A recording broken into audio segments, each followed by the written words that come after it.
Rama Rama Rama Rama Rama Rama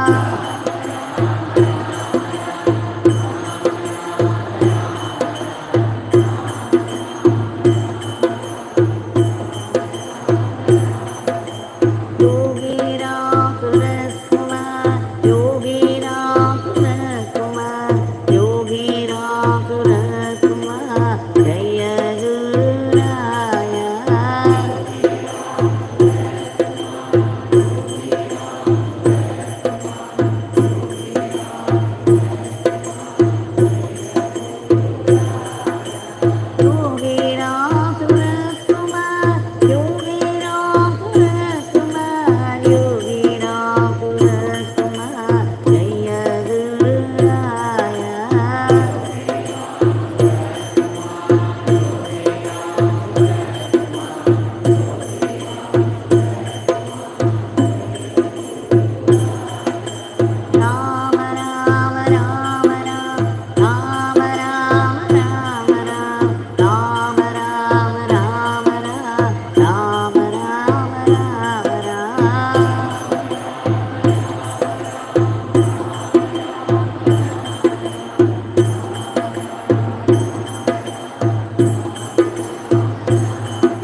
Rama Rama Rama Rama Rama Rama Rama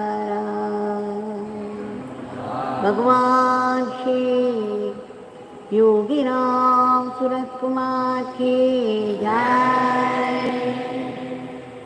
Sarvam Yogi Ramsuratkumar Ashram.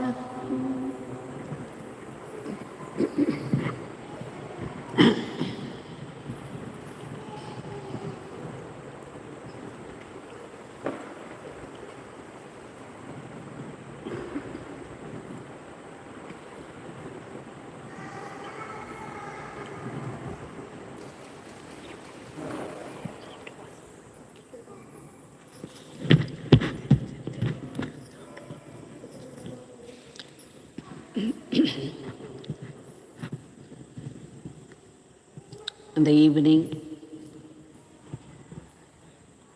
atmosphere, the worshipful atmosphere, we have all been able to sing the auspicious, divine, powerful name of Bhagavan. And that together we have offered these Nama flowers at the lotus feet of Bhagavan. Before we submit our today's prayer, we shall go through a question that has been put to me by a person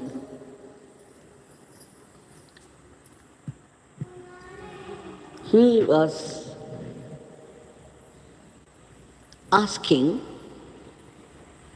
you are saying repeatedly that the world is full of happiness, bliss,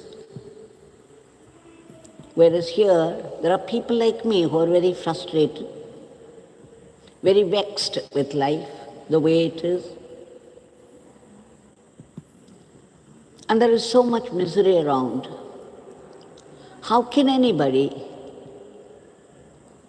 admit, how can anybody even bring themselves to say that all is well?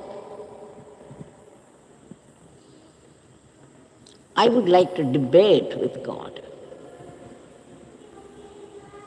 He should come and answer my questions.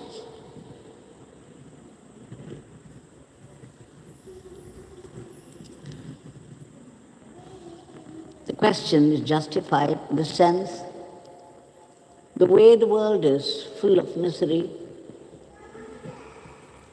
and still there is so much suffering left. And the world has not come to normalcy. And there is still panic in the hearts of people that any time the third wave can come and cause havoc.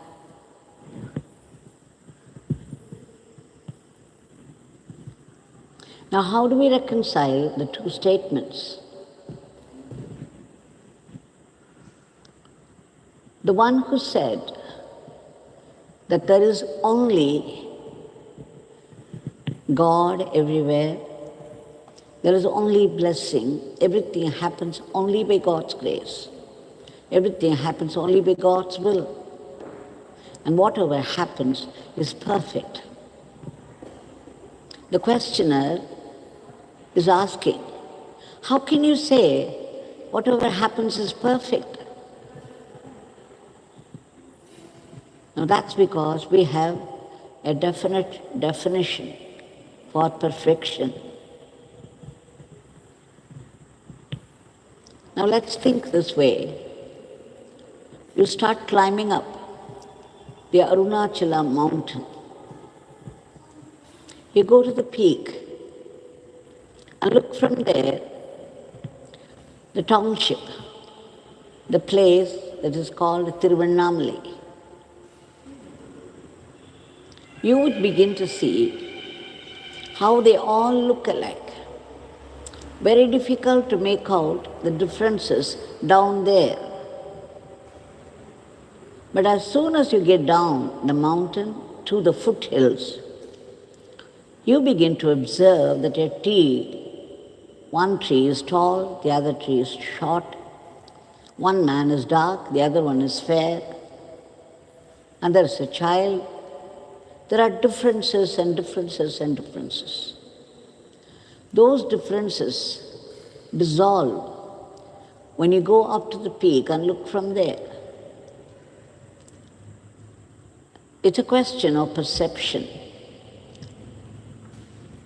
Now, these great masters who have destroyed their sense of individuality, they are cosmic beings, and they look from their state where God alone exists. How many times our Bhagwan has said, Father alone exists, there is nothing else, no one else. And sometimes he would say, I alone exist. I am the cosmic controller. I run the whole cosmos. So from his point of view, from the point of view of the great masters who have become one with God, who are in constant communion with God, all the differences vanish and they see only the invisible divine behind every creature, everything in the world. They live in that state. It's like when you wear a green glass, you begin to see everything green. So the perception completely changes.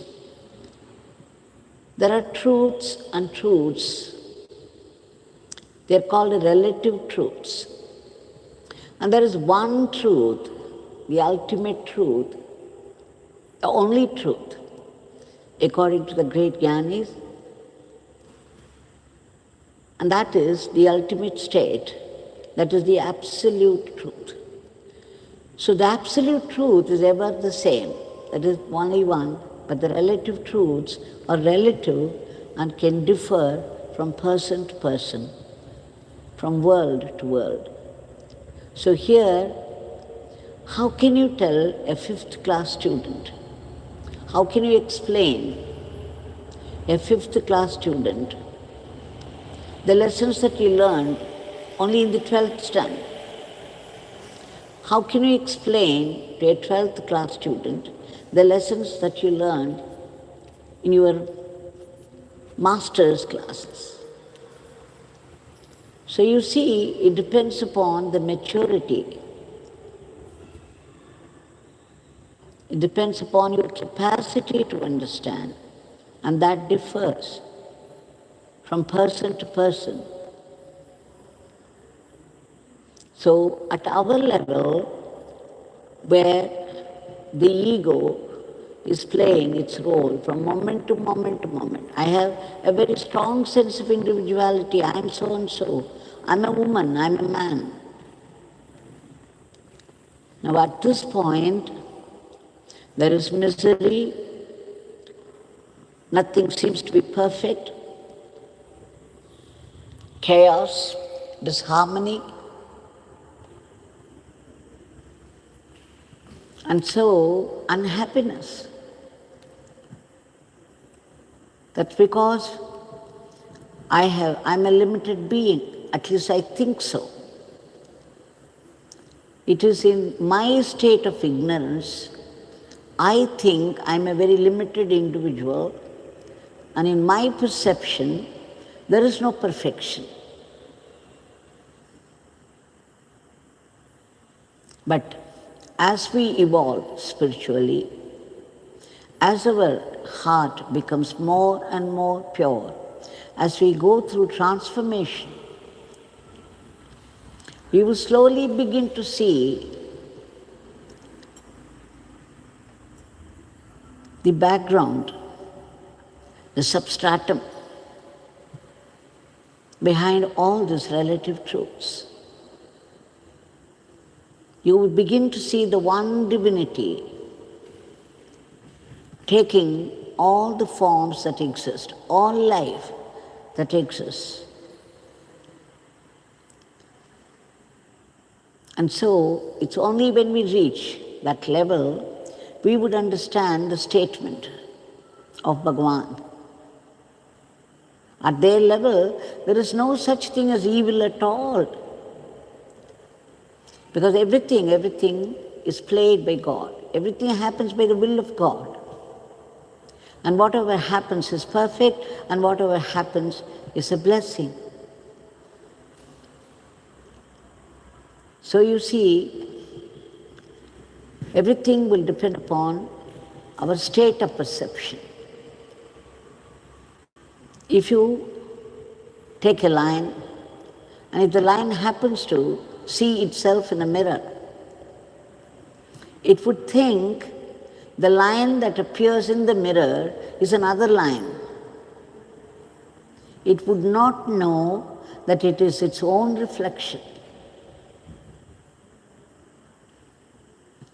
If it makes its guttural sound, now it's going to be reflected in the mirror, and the line would think the other one is going to pounce upon it any moment.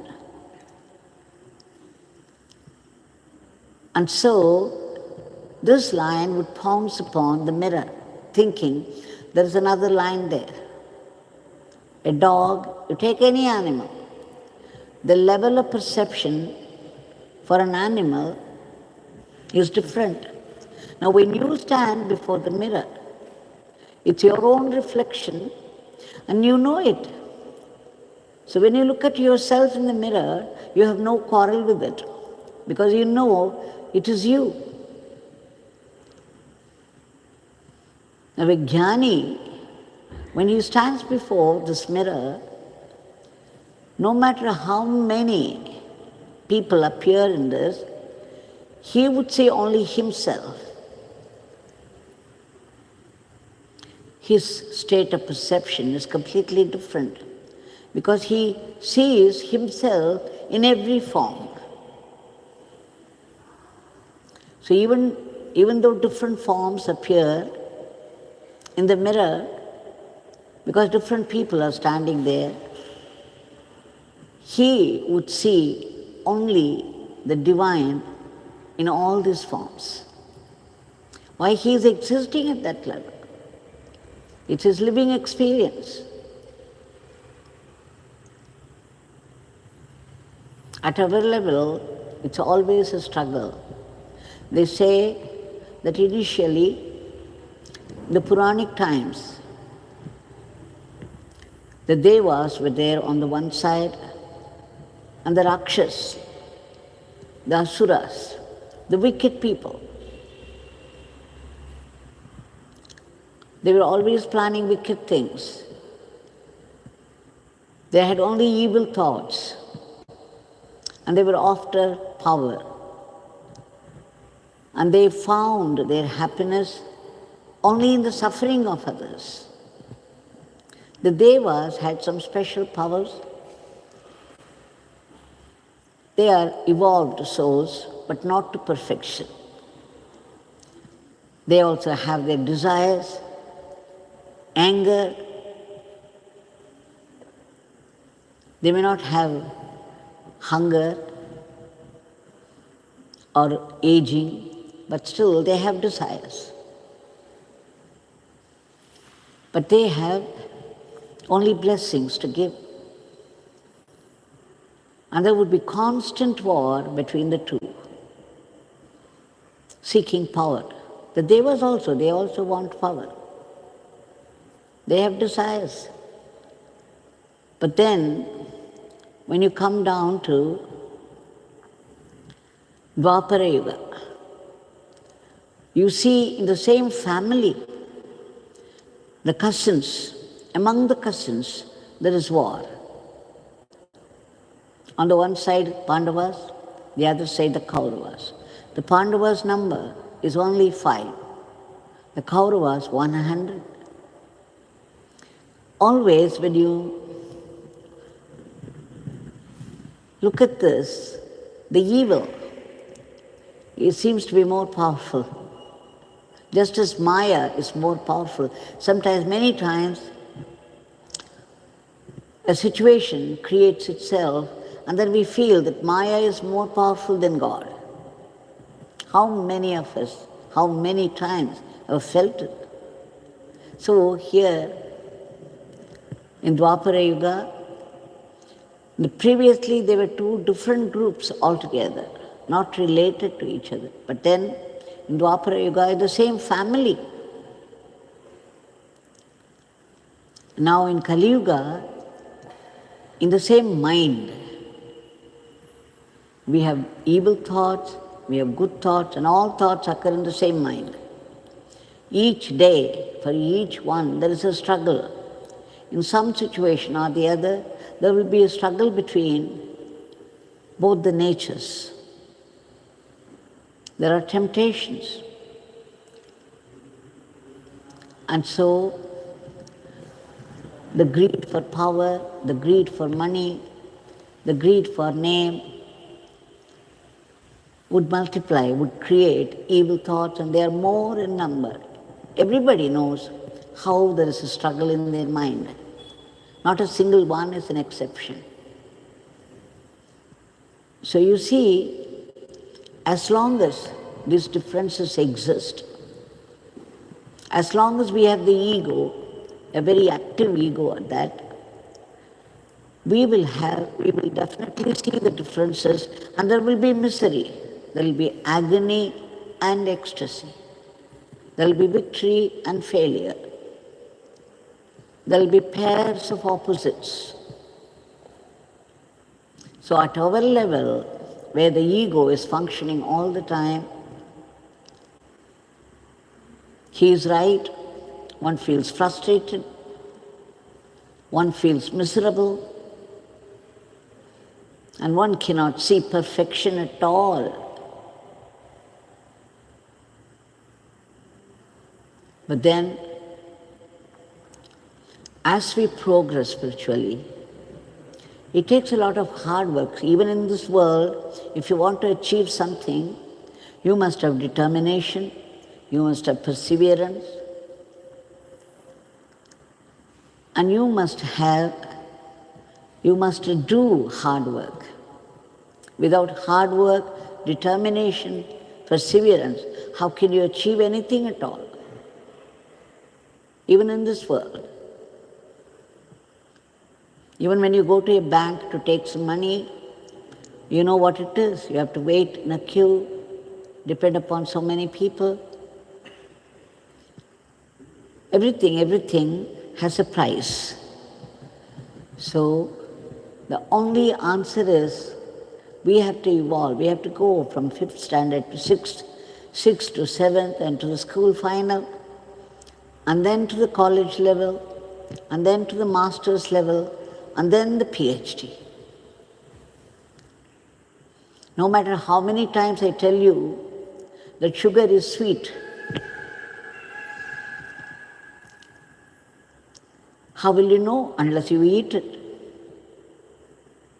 Only the experience can teach us.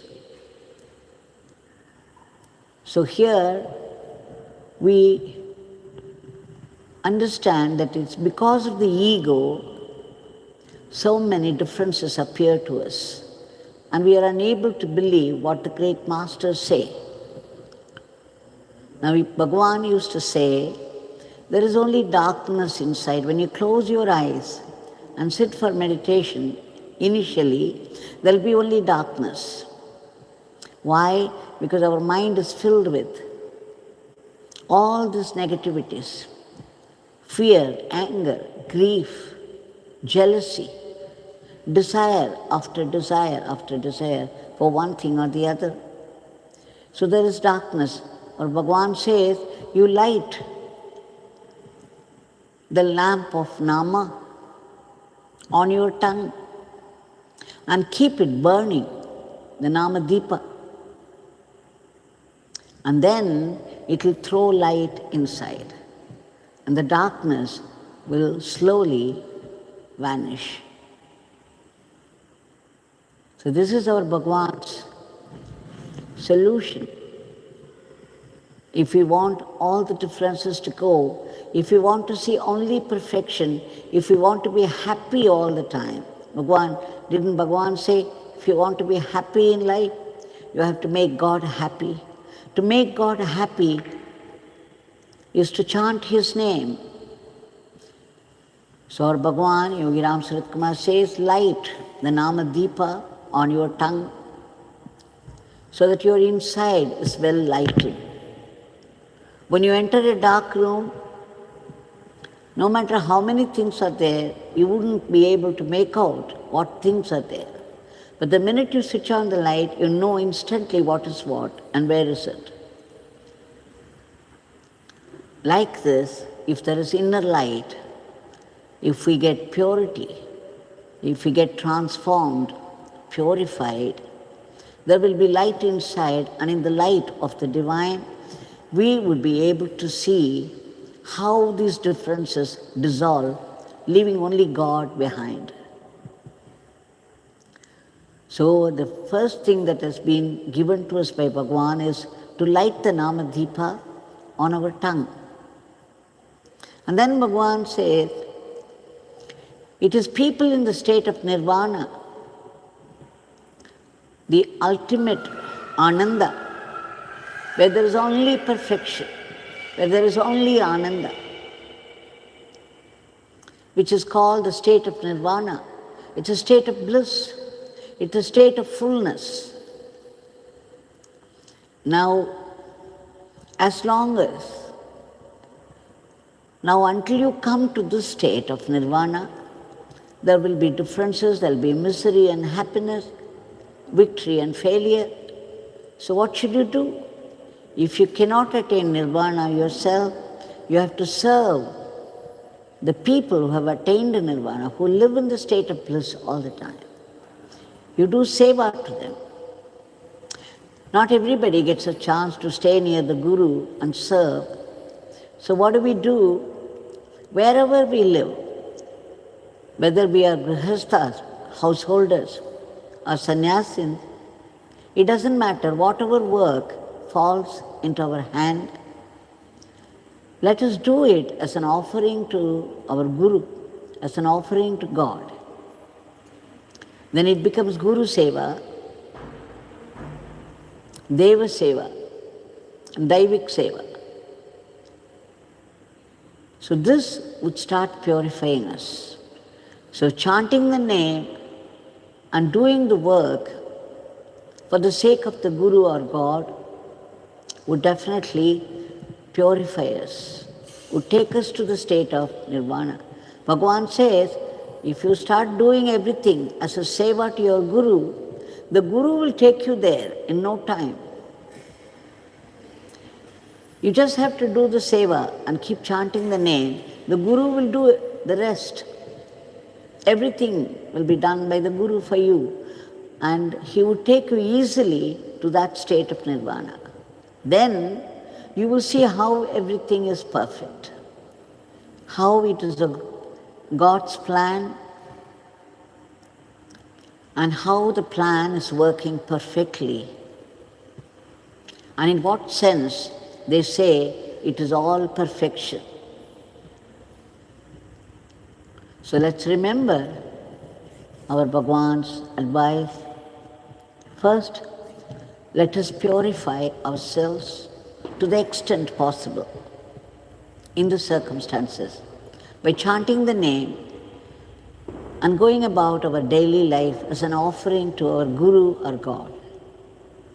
Let us help others as much as we can without any expectations, as an offering to Guru or God. As we evolve slowly, gradually, then we see how all these differences gradually vanish. And finally, we come to the state of perfection, the state of bliss, and you would know instantly how it is. So we should not mix up the states of perception. All we can do at the moment is try to purify ourselves by chanting the name and doing seva to the Guru. Now we shall offer our today's prayers at the feet of Bhagavan. We seek your immediate divine intervention to free the entire humanity from the clutches of these viruses and bring back normalcy in all aspects of life. We beg you, Bhagavan, to remove all these contradictions in life, which are due to the dirt of the mind, and the dirt being anger, grief, jealousy, fear, killer anger, killer jealousy. They are capable of destroying. Only you can uproot them. And Bhagavan, we pray to you again and again, 1,000,000 times, to arrest the rapid spread of the diseases, enter those medicines so that they would work and kill the crowd of viruses once for all. And we beg you, Bhagavan, to help all those great warriors who are slogging through day and night at the very risk of their lives, fighting the disease for the others. Please give them protection and all-round well-being. We also beg you for a boost to economy. We seek your blessings for constant remembrance of the name. If we want our life to be happy, let us find happiness in the happiness of others. And for that, we need blessings from Bhagavan for constant remembrance of the state of happiness, which is the name. Chanting the name incessantly will take us to that state. Bhagavan, we seek your blessings for being very good instruments, fitting and willing and efficient instruments in your hands, to go about our daily core as an offering to you. And ultimately, that huge, supreme blessing for total purification, so that we could see only that state of bliss. We could see only you, your presence, your bliss everywhere. We could see only your blessings. We could see only your leelas in all happenings of life.